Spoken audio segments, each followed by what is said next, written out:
आज भी हमारे साथ एक ऐसा नाम जुड़ा है जो आपको करेगा inspire to do more, to live more. एक ऐसी शख्सियत, जी हाँ, जिन्होंने कितने सारे मेडल जीते हैं, गोल्ड मेडल जीते हैं, अपना नाम चमकाया, अपने जी हाँ एरिया का नाम चमकाया और साथ ही साथ अपना और अपनी कंट्री का नाम भी चमकाया, जो मार्शल आर्ट्स में बड़े ही नाम चमकाए हैं। नाम में चार चांद, चार मतलब कितने सारे अनगिनत, मैं तो कहूंगा गैलेक्सिया जोड़ के रख दी है। और जी हाँ, बांडीपोरा से है ये शख्स। और without wasting any time let me introduce to you Mohammad Faisal Rather, radio Chinar 90.4। अरे वाह, इतना छोटा सा थैंक यू, कुछ बोल दो। अच्छा चलो ठीक है फैसल, सबसे पहले हमारे लिसनर्स जो हैं उन्हें अपने बारे में बताओ कि फैसल कौन है, कहाँ से आते हैं। जी मेरा नाम मोहम्मद फैसल रहतर है और मैं अजस बांडीपोरा से हूँ। मैं एक मार्शल आर्ट्स प्लेयर हूँ अली सपोर्ट्स एकेडमी से। जो हमारी अली सपोर्ट्स एकेडमी है ये जे.एंड.के में मेरे ख्याल से और लोगों के ख्याल से नंबर 1 एकेडमी है। अरे बाबा रे बाबा।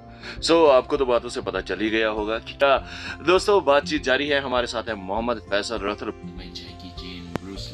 तो मतलब ये जो जर्नी है, tell me first thing first, आपका बचपन कैसा था and how martial art chose you. जैसे आपने बोला या ब्रूस ली, लेकिन इनमें से मेरी इंस्पायरेशन कोई नहीं है। मेरी इंस्पायरेशन है, मैं इंस्पायर हुआ अपने कोच से, फैसल अली डार, जो एक इंटरनेशनल मार्शल आर्टिस्ट है जिसकी अली सपोर्ट्स एकेडमी है।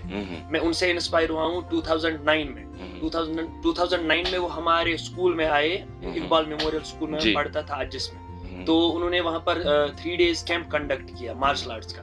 तो मुझे शौक था स्पोर्ट्स में आने का, लेकिन मार्शल आर्ट्स का मैंने कभी सोचा नहीं था। बिल्कुल। जब उन्होंने कैंप लगाया अजस में तो मुझे पसंद आई ये गेम मार्शल आर्ट्स। जैसे उस टाइम पर वुशु, कराटे या टाइक्वांडो, पंचक सलात, ये गेम्स वो सिखाते थे। तो मैं भी चला गया मार्शल आर्ट्स में कि मैंने कराटे से स्टार्ट किया और लास्ट में पहुंचा मैं पंचक सलात में। पंचक सलात एक रिकॉग्नाइज्ड मार्शल आर्ट्स गेम है जो इंडोनेशिया से है। ओके। तो ये एक मुस्लिम कंट्री से इजाद हुई है गेम जी, इंडोनेशिया से। तो मैंने नेशनल्स खेले हैं इसमें और मैंने हाल ही में मैंने कॉमनवेल्थ की सिलेक्शन पाई इसमें। रेडियो चैनल की अगर हम बात करें तो कोशिश यही रहती है कि आपको इंस्पायर करे to do more, to live more. और आज हमारे साथ है मोहम्मद फैसल रतर और इनके कोच जो है इज फैसल डार। तो ये फैसल क्या है, ये फैसल और फैसल है मार्शल आर्टिस्ट, गोल्ड मेडलिस्ट और क्या कुछ नहीं है। इनकी जिंदगी के सारे पात्र खोले जाएंगे, सभी पात्रों पर होगी हमारी नजर। यहाँ पर बताने वाली बात यह है कि फैसल डार, जी हाँ, फैसल डार जो इनके कोच है जिनसे इंस्पायर हुए हैं, और फैसल रतर जो हमारे साथ है अपनी इंस्पायरेशंस, अपनी जर्नी हमारे साथ शेयर कर रहे हैं। So Faisal tell me a thing, जब मार्शल आर्ट्स आपने स्टार्ट किया, how it was, initial stage कैसा था? क्योंकि बहुत सारा यूथ जो है हमारे स्टूडियो में तो इतने मार्शल आर्टिस्ट आए हैं, तो आपकी जर्नी कैसे स्टार्ट हुई, क्या कुछ हुआ, व्हाट वाज द इंसिडेंट, पर ये स्टोरी सुनाओ हमारे लिसनर्स को। जब मैं डरता था पंच पढ़ने से या किक पढ़ने, फिर जो फैसल सर थे वो बोलते थे अगर सीखना है तो पंच खाना है, किक खानी है। जी बिल्कुल। तो फैसल सर ने बहुत सिखाया, तो डर वर जो था वो खत्म हो गया और मैंने कंटिन्यू किया। स्ट्रगल बहुत करना पड़ता है लाइफ में, स्ट्रगल के बगैर कुछ नहीं कर सकते। बिल्कुल कुछ नहीं मिलता। इसीलिए मैं अभी जो भी हूँ फैसल सर की वजह से हूँ और अपने पेरेंट्स की वजह से। पेरेंट्स ने बहुत सपोर्ट किया और अगर पेरेंट्स सपोर्ट नहीं करते तो अल्लाह का चाहना था, मैंने मेडल हासिल किया और मैंने कॉमनवेल्थ में सिलेक्शन पाई। और अगर हम बात करें तो फैमिली सपोर्ट की आपने बात की, तो घर में आपके कौन कौन है और सबसे ज्यादा सपोर्ट कौन करता है जब भी मार्शल आर्ट की बात आती है? तो मेरे घर में भैया, डैड, मॉम और सिस्टर्स। तो सपोर्ट तो सब करते हैं, लेकिन कभी डैड बोलता है मतलब क्योंकि जो एजेड बंदे होते हैं उनको पता नहीं होता है क्या होता है ये मार्शल आर्ट्स, लेकिन भैया के जहन में है ये कुछ कर सकता है, तो भैया ज्यादा सपोर्ट करते हैं। इसका मैं पंच करूंगा, फिर वो बोलते थे मतलब जरा मुझे दिखा, मैं बैक पर उसके पंच करता था, 1-2 में दिखाता है, वो भी खुश होते हैं। तो जब भी मैं मेडल लाता हूँ घर वाले बहुत खुश होते हैं, ज्यादा तो मेरे कोच खुश होते हैं। आपके बारे में रिसर्च कर रहा तो सच में मुझे प्राउड फील हुआ कि हमारी कश्मीर का एक ऐसा यूथ है जो अपने मुल्क का, अपने कश्मीर का, पूरे देश का नाम चमका रहा है। अपना और अपनी फैमिली का तो है, एंड डेफिनेटली आपके जो पेरेंट्स हैं जरूर बिला शक आप पर प्राउड करते होंगे। ये इतना आप अचीव करते हैं तो डेफिनेटली मतलब एक्साइटमेंट लेवल तो हाई ही होगा। And tell me a thing, कभी आपको ऐसा लगा है that you want to quit? क्योंकि मतलब बहुत सारे मोमेंट्स ऐसे जिंदगी में आते हैं जब आप गिरते हैं। से आवाज आती है कि अब मैं छोड़ दूं, लेकिन जो मेरे कोच है उनने ये आवाज आने नहीं दी कभी। फैसल से भी अंदर से आवाज आए तो ये सोचना कि कितना स्ट्रगल किया आपने, तो क्यों क्विट करोगे, इसीलिए न मैं कभी क्विट करूंगा और न बिल्कुल। और so how it is different from martial arts, और पंचिंग सलात में क्या होता है, क्या है ये एक्चुअली? जैसे जोडो जैसे थंग था, तो पंचिंग सलात एक इंडोनेशियन गेम है जो इंडोनेशिया से आई है। बिल्कुल। तो ज्यादातर कश्मीर में ज्यादातर इसको खेलते हैं क्योंकि जो हम मुस्लिम्स हैं इसमें ज्यादातर कुरान में लिखा है कि हेड पर मारना नहीं है, इसमें फेस पर न पंच होती है न किक होता है, जस्ट किक होती है, सीजर्स होते हैं, ड्रॉप्स होते हैं। तो इसीलिए ये इंडोनेशियन गेम है, क्योंकि इंडोनेशिया भी एक मुस्लिम कंट्री है, इसीलिए हम ये तो टेल मी आई थिंक ये भी मार्शल आर्ट्स जी, मार्शल आर्ट्स में गेम्स आते हैं लाइक टाइक्वांडो, ये पंचिंग सलात मार्शल आर्ट्स हैं, जैसे wushu martial arts, karate martial, ये भी it's a form of martial arts जी। सो दोस्तों, यहाँ पर अगर हमने आपकी जर्नी के बारे में बात की, बचपन के बारे में बात की, या अगर हम आपके मार्शल आर्ट की बात करें, आपकी स्किल्स की बात करें, तो tell me as a martial artist और एज अ गोल्ड मेडलिस्ट कितनी जिम्मेदारी बढ़ती है जैसे जैसे आप अचीव करते रहते हैं? तो मुझे अंदर से ख्याल आता है अब तो गोल्ड हासिल करना है, और अगर गोल्ड हासिल करता हूँ तो ये ख्याल आता है अगर मैंने अगली बार सिल्वर लाया तो इज्जत उतर जाएगी, बोलेंगे पिछले साल गोल्ड मेडलिस्ट था, अभी तो जितना हम अचीव करने उतना हमें और स्ट्रगल करना। और अगर हम बॉलीवुड की बात करें, आपने तो देखा होगा फैसल, एक सीक्वेंस दिमाग में आता है जब आप लड़ रहे होते हैं, तो हीरो लड़ रहा है, पीछे से आ रही है माँ की आवाज, बाप की आवाज, यू कैन डू इट, तुमसे नहीं हो पाएगा, और जो चीजें, जो आवाजें इंसान को इंस्पायर करती है। कभी रियल में ऐसा मोमेंट हुआ है? क्या प्रेशर रहता है दिमाग पर? कभी आपके साथ ऐसा हुआ है as a like martial artist कि आपके दिमाग में प्रेशर हो, किसी की बातें याद आ रही हो, नहीं कर सकता, कर सकता है? बहुत होता है, लेकिन जब हम खेलने अरीना में, अरीना हम बोलते हैं जहाँ पर, बिल्कुल बिल्कुल, रिंग में, हाँ, जब हम उतरते हैं मैट पर खेलने तो बहुत प्रेशर होता है। लेकिन जो हमारे पीछे हमारी टीम होती है, लाइक मैं जैंट के टीम से खेलता हूँ, जो हमारी जैंट के की टीम होती है, जम्मू से हमारे फ्रेंड्स होते हैं या कश्मीर से, सब चिल्लाते रहते हैं जैंट के, तो वहाँ पर जोश बढ़ जाता है।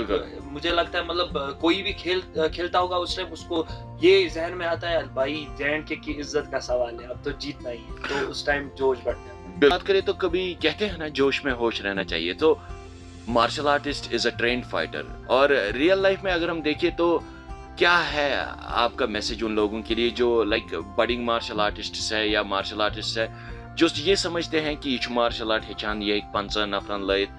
How you tackle these situations अगर आपके सामने कभी ऐसी आती है? तो वो डिसिप्लिनर बंदा होना चाहिए। बिल्कुल, ये नहीं है कि मैं एक मार्शल आर्टिस्ट हूँ, मैं 50 बंदों को मार सकता हूँ, ऐसा नहीं है। तो सबको मारता फिरे? नहीं, वो बात नहीं है। मार्शल आर्ट्स, अगर मैं मार्शल आर्ट्स हूँ, पहले मेरे अंदर डिसिप्लिन होना चाहिए कि अगर उधर मार्शल आर्ट्स में हमारे कोच हमें पहली बात यही सिखाते हैं, अगर कहीं झगड़ा होगा तो फाइट नहीं करना, सिंपली क्योंकि हम अपनी फाइट दिखाते हैं अपने अरीना में, वहां पर दिखाते हैं हम क्या कर सकते हैं। नॉर्मली आप किसी को भी डैमेज नहीं कर सकते। हाँ, नॉर्मली हम डैमेज नहीं कर सकते। इस्तेमाल किया हो तो मुझे नहीं लगता मैंने आज तक झगड़ा किया है। भाई शक्ल से ही इतना मासूम लगता है फैसल, और इतना क्यूट सा है, मेरे सामने बैठा है, और याद दिला दूं आप journey, what are your plans? तो मैं अभी आगे इंटरनेशनल में इंडिया के लिए मेडल लाना चाहता हूँ, अपनी कंट्री का नाम रोशन करना चाहता हूँ, जैसे अभी ओलंपिक्स में ला रहे हैं, मैं इंटरनेशनल है। और मैं दुआ करूंगा जिंदगी में आने वाले वक्त में आपको इतने सारे मौके मिले कि आप कभी ना रुके, कभी ना थके और कभी ना झुके। So tell like how your day starts, आपका रूटीन कैसे स्टार्ट होता है? मतलब बुझ सुबह वता बुझ छला पलाव लागा, चाय कप चवा, दफ्तर को नेरा, तो how you start your day? मैं सुबह जब उठता हूँ तो 5 बजे से मैं प्रैक्टिस करता हूँ। पहले थोड़ा जिम, ज्यादा नहीं, क्योंकि वेट भी मेंटेन रखना पड़ता है। अगर ज्यादा जिम करूंगा वेट बढ़ेगा, क्योंकि हमने अपना वेट सिलेक्ट किया होता है, फंसाया होता है किसी वेट में। हम जो मेडल्स लाते हैं, मेरा वेट है 70 to 75 जी, तो मैं उसी वेट में कैटेगरी। हाँ, कैटेगरी। तो मैं सुबह जिम थोड़ा करता हूँ, उसके बाद अपनी प्रैक्टिस मार्शल आर्ट्स की 8 बजे तक। तो 8 बजे घर, और ब्रेकफास्ट, उससे पहले सिर्फ पानी और कुछ नहीं। तो ब्रेकफास्ट के बाद में वही पढ़ाई का थोड़ा काम, वही घर का काम। उसके बाद 2 बजे से मैं 5 बजे तक बच्चों को सिखाता हूँ मार्शल आर्ट्स, अली सपोर्ट से। तो 5 बजे के बाद मैं खुद प्रैक्टिस करता हूँ, फिर से 7 बजे तक, 7 बजे फिर से घर के काम। वाओ, लाइक मतलब दोस्तों यहाँ पर देखने वाली बात यह है कि देखिए पढ़ाई भी ज़रूरी है, आपके जो शौक है मार्शल आर्ट वगैरह जैसे कि फैसल ने कहा वो भी ज़रूरी है, दूसरों को अच्छी तरबियत देना भी ज़रूरी है, और वापस आकर घर का काम करना, अपनी फैमिली का हाथ बटाना, उनके साथ टाइम स्पेंड करना, ये भी ज़रूरी है। Faisal, you are so inspiring. So अगर हम नॉर्थ की बात करें या कश्मीर की बात करें, तो हमारा जो यूथ है स्मोकिंग में या ड्रग्स में, बहुत सारी ऐसी चीज़ों में मुब्तला होते जा रहा है। उस यूथ के लिए आपको क्या लगता है मार्शल आर्ट कितना हेल्पफुल हो सकता है अगर वो लोग रादर देन बुरी आदतों के बजाय मार्शल आर्ट्स में कहा कि जो कश्मीर में अभी ये ज्यादा चल रहा है ट्रेंड है, लाइक मुझे लगता है ये ट्रेंड बनाया अब लोगों ने कि ड्रग्स या स्मोकिंग, गाड़ी में चढ़े उधर भी स्मोकिंग, सड़क पे स्मोकिंग। बिल्कुल। तो मार्शल आर्ट्स ही नहीं, कोई भी सपोर्ट्स हो, कोई भी सपोर्ट्स में जो भी आना चाहेगा मैं उसका वेलकम करता हूँ जी, और मैं उनको बुलाता हूँ कि आप आ जाइए सपोर्ट्स में, मेरी गारंटी है वो क्विट करेंगे सब कुछ, ड्रग्स स्मोकिंग। अपने अपनों का ख्याल रखिए और उस मुस्कान का ख्याल रखिए दोस्तों जो आपको देखकर आपकी फैमिली पर, ब्रदर सिस्टर मदर वाइफ, बाप भाई बेटा, उनको आपको देखकर जो उनके चेहरे पर स्माइल आती है, उस स्माइल का ख्याल रखिए। और वो तभी होगा जब आप healthy, wealthy and mentally and physically fit रहेंगे। के ले जाता, सच में खुद डाल के रखता, and it's lovely and so inspiring to have you here. जब भी आपके घर में कोई आता है तो आप शोकेस करते हैं, देखिए जी ये मेरा गोल्ड मेडल है, and how people react to you, आपकी लोकेलिटी में या बाहर जो लोग आपको जानते हैं, what's the best fan moment for you? तो वो भी इंस्पायर, उनकी नजर पहली पड़ती है। तो कभी ऐसा हुआ है लोग आपके इर्द गिर्द घूमे हैं, sir Faisal, sir selfie, sir हमारे साथ जब फोटो? जब हम इवेंट्स में जाते हैं खेलने, या मैं टीम के साथ कभी जाता हूँ, जो हमारे बच्चे अभी बांडीपोरा से जाते हैं खेलने स्टेट या नेशनल्स में, तो वहाँ पर ऐसा होता है कि कुछ होते हैं फैंस भी मार्शल आर्ट्स में जो आगे बढ़ना चाहते हैं, हमारे जैसा करना चाहते हैं, वो आते हैं सेल्फी या कुछ। कश्मीर के दुनिया भर के लोगों को जो आप इस टाइम सुन रहे हैं, आपको उनके लिए क्या मैसेज होगा आपका? आप मार्शल आर्ट्स खेलिए, पंचकसलात, कराटे, टाइक्वांडो, जोडो, वुशु, कुछ भी खेलिए, लेकिन क्योंकि देखिए पंचकसलात एक रिकॉग्नाइज्ड गेम है, जैसे वुशु कराटे एक रिकॉग्नाइज्ड गेम है, वैसे ही इसमें अगर बंदा जॉब भी चाहेगा वो जॉब भी कर सकता है, लाइक क्योंकि अभी कोटा निकलता है, सपोर्ट्स कोटा में या नीट के लिए सिलेक्शन होती है, इसकी नेशनल सर्टिफिकेट उधर भी काम आती है, तो मैं इनवाइट करता हूँ सभी को आप। एंड डेफिनेटली आपने कभी ट्राई किया है, मतलब स्पोर्ट्स कोटा में ट्राई किया है कभी? मैंने अभी ट्राई नहीं किया है क्योंकि मैं चाहता हूँ पहले फ्यूचर में ट्राई करेंगे, फ्यूचर में देखेंगे, लेकिन मैं पहले international. Okay, first you want कि इंटरनेशनली अपने इंडिया को रिप्रेजेंट कर, and God bless you and best of luck for that. जैसा कि मैंने कहा, my prayers are always with you. Even मुझे पता है जो भी हमारे लिसनर्स हैं आपके लिए दुआ कर रहे होंगे। So Faisal, what will be your concluding message like for the people of J&K, उन वालिदैन के लिए जो अपने बच्चों को पढ़ाई के चक्कर में या किसी मजबूरी की वजह से रोकते हैं, या उन बच्चों के लिए जो दूसरे कामों में उलझकर अपने शौक पूरे स्पोर्ट्स में और सपोर्ट्स में उनको रखिए, क्योंकि वो जो भी गलत काम है उन गलत कामों से दूर हो जाएंगे। ये रेडियो चिनार के बारे में फाइनली क्या कहना चाहेंगे? How it was here, how it was being in the studio, और कैसा मजा आया? अगर मैं बोलूं तो शब्द नहीं। अरे वाह, मतलब कुछ ना बोले बिना ही सब कुछ बोल दिया और हमारा दिल जीत लिया आपने, एंड सही में it was really inspiring. Faisal,